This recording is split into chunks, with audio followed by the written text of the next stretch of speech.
questionar o papel do sujeito, as suas emoções, a sua constituição na sociedade contemporânea.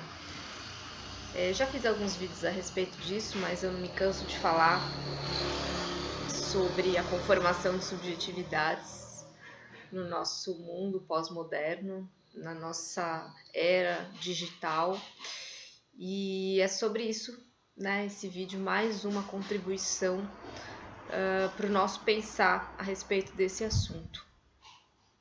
Não é uma contribuição desconhecida, eu já falei sobre esse autor aqui outras vezes, dei uma pincelada um pouco em suas ideias. Trata-se do coreano radicado na Alemanha, Byung-Chul Han, que vai tratar lindamente sobre o processo de constituição do sujeito dentro de um contexto que ele vai chamar de sociedade do cansaço, um contexto de excesso de positividade e abolição praticamente da negatividade. E o como isso enfraquece os nossos sentimentos internos, enfraquece a nossa possibilidade de reagir e dizer não, enfraquece a nossa potência negativa, que não é uma potência reativa da inação, mas justamente é uma potência que nos permite negar e, enfim, barrar processos, né? A positividade, ela está muito atrelada não só a pensamentos positivos, nada disso, mas ela está atrelada a uma possibilidade de que as coisas deem certo e funcionem, que também está intimamente relacionada à autorresponsabilização numa sociedade na qual todos nós somos cobrados por desempenhar o melhor de nós e construirmos a nossa vida, né? Construirmos a nossa posição na sociedade justamente a partir do desempenho dessas ações. Então, somos empreendedores de nós mesmos, somos corresponsáveis pela realidade que criamos e, consequentemente, temos, enfim, que correr atrás e sempre criar condições para que as coisas aconteçam. Esse é o que ele vai chamar de excesso de positividade, que vai gerar, sim, um esgotamento, as síndromes de burnout, toda a cobrança, né? Porque cria-se um ideal de realização, não cria-se uma meta específica, as pessoas ficam correndo sempre atrás de ter um desempenho cada vez maior que não tem fim. Essa busca se assemelha muito a um contexto no qual a ideia de humanidade ela meio que desaba, porque a gente tem cada vez mais que ter desempenhos muito similares a máquinas, e ao mesmo tempo somos cobrados por nós mesmos para realizar essas atividades na melhor das condições, tendo o melhor desempenho cada vez mais. Isso vai minando a nossa resistência, isso vai minando a qualquer possibilidade de interrupção dessas ações, de dizer não, ou seja, essa potência negativa, e que nos permitiria interromper esse paradigma e partir para um outro tipo de atividade, para uma outra proposta de vida. A gente corre atrás do próprio rabo, as pessoas cada vez mais entram dentro desse mecanismo e não conseguem sair, totalmente prejudicando assim a constituição da nossa subjetividade enquanto livre. Não que a gente viva, segundo Byung-Chul Han, numa sociedade aprisionada, tal como ele dizia a respeito da sociedade disciplinar. Na verdade, estamos mais livres do que nunca, mas, por outro lado, muito aprisionados, porque justamente não conseguimos sair desse ciclo vicioso que é a autocobrança por um desempenho cada vez mais impossível de ser alcançado. E o que está atrelado a isso em termos de práticas sociais, entre práticas inclusive psicológicas, constitutivas do sujeito na modernidade tardia? Primeiro deles é a ideia do excesso. Excesso de informação, excesso de estímulo, excesso de positividade, Tudo isso vai contribuir para uma atenção cada vez mais fragmentada e destruída, uma atenção que não se coloca no momento em presente, mas que está cada vez mais aberta a uma série de estímulos, informações, impulsos de diferentes lugares.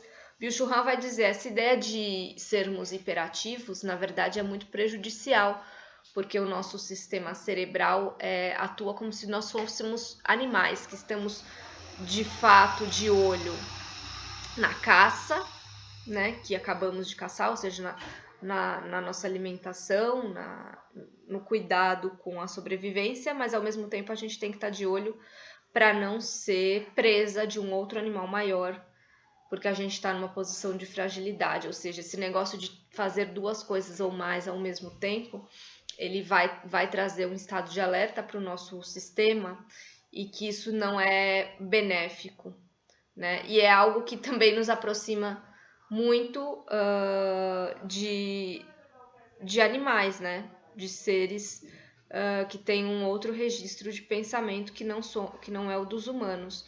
Então, isso já não é uma característica legal da gente exercitar. É muito mais útil, é muito mais sadio a gente focar num ponto, né? Ter uma atenção profunda, ter uma relação com o presente, com o que está acontecendo naquele momento, e daí passar para um outro momento em que a atenção se desloca. Até esse deslocamento da atenção, ele parece ser muito mais benéfico nessa mudança de uma coisa para outra. No momento em que a gente está cercado de informação, estímulos do celular o tempo todo e a gente não interrompe esse fluxo para ir para uma outra atividade, é como se a gente estivesse constantemente em atividade, incapazes então de repousar, de descansar e partir para um outro modo. Isso gera hiperatividade, isso gera transtornos de atenção, isso também tem a ver com uma lógica muito mais que ele vai chamar de autista, no sentido de que é uma autorregulação autista do nosso ser e estar no mundo, que está relacionado muito mais a uma lógica computacional, ou seja, muitas vezes tratamos os nossos cérebros, tratamos as nossas práticas de trabalho como se a gente tivesse que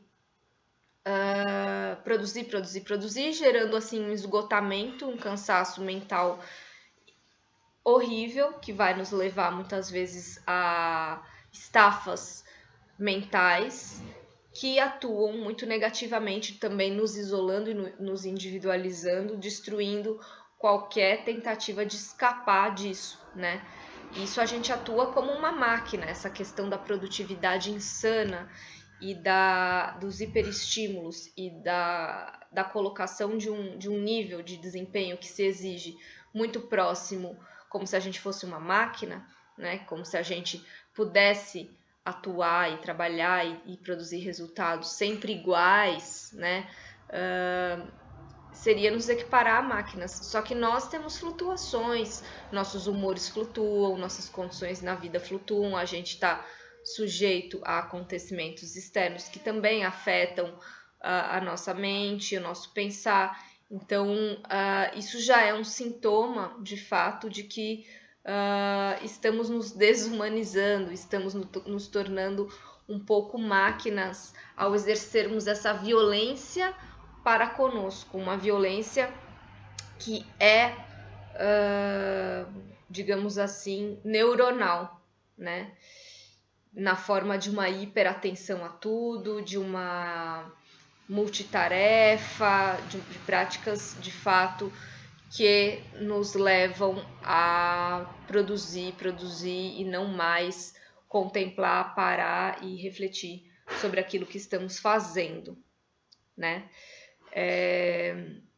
Um outro elemento que Byung-Chul Han vai trazer é a questão da alteridade, a questão de que, por mais que haja troca com o outro, cada vez mais trata-se de pessoas cada vez mais sozinhas, solitárias, presas em si mesmas, incapazes de trocar com o mundo, de confiar nas pessoas, porque como tá tudo muito na autorresponsabilização de si, é muito perigoso, acaba sendo um risco você deixar as coisas fluírem e confiar no outro, confiar nas situações que se apresentam, né?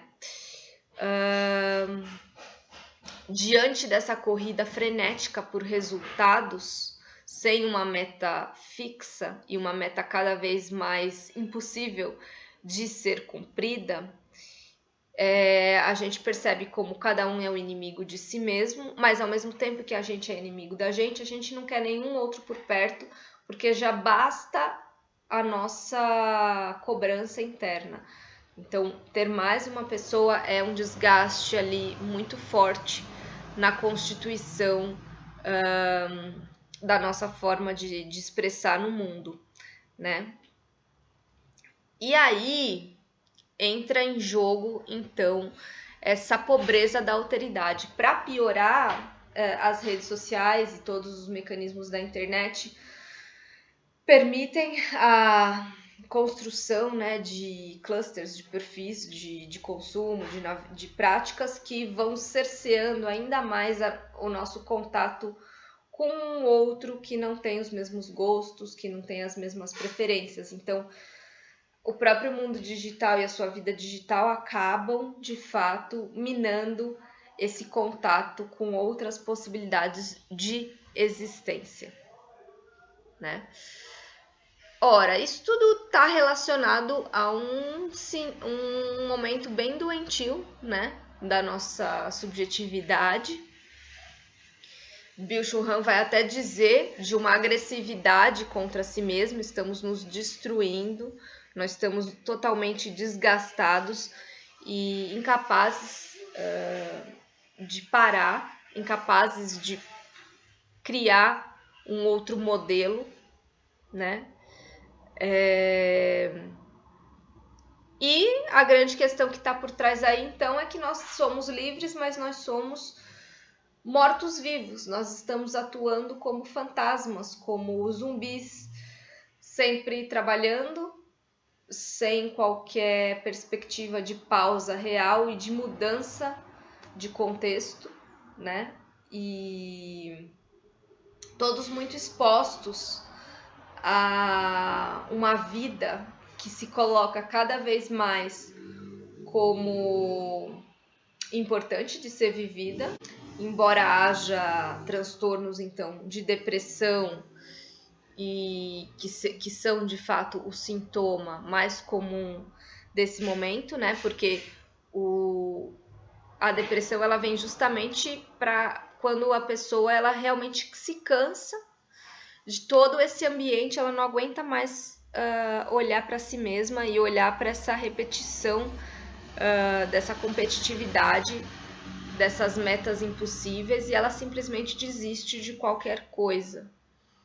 Então, embora haja essa questão da depressão, por outro lado, e também contribuindo para isso, o que toda a sociedade vende em termos de expectativa e ideologia é que mais do que nunca podemos e devemos ser saudáveis, cuidar dos nossos corpos, conservar os nossos corpos, vivermos muito. Ou seja, a vida é muito sagrada porque ela é despida de toda transcendência. Ela é simplesmente a vida que deve ser prorrogada a qualquer custo para poder continuar produzindo, para poder continuar nessa engrenagem. Então não é que existe um culto à vida, um culto à saúde, para que se possa fruir, né, da vida. Na verdade, é para que se possa manter a vida produzindo mais as mesmas condições de aprisionamento. Um pouco do que Foucault já trazia quando ele falava em biopolítica, mas agora elevado a uma enésima potência que coloca a saúde como a deusa, né, na sociedade pós-moderna contemporânea, que deve ser cultuada a todo custo, não porque as pessoas vão poder celebrar e partir para uma outra forma de existência, mas que elas tenham condições de continuar nessa corrida frenética contra si mesmos.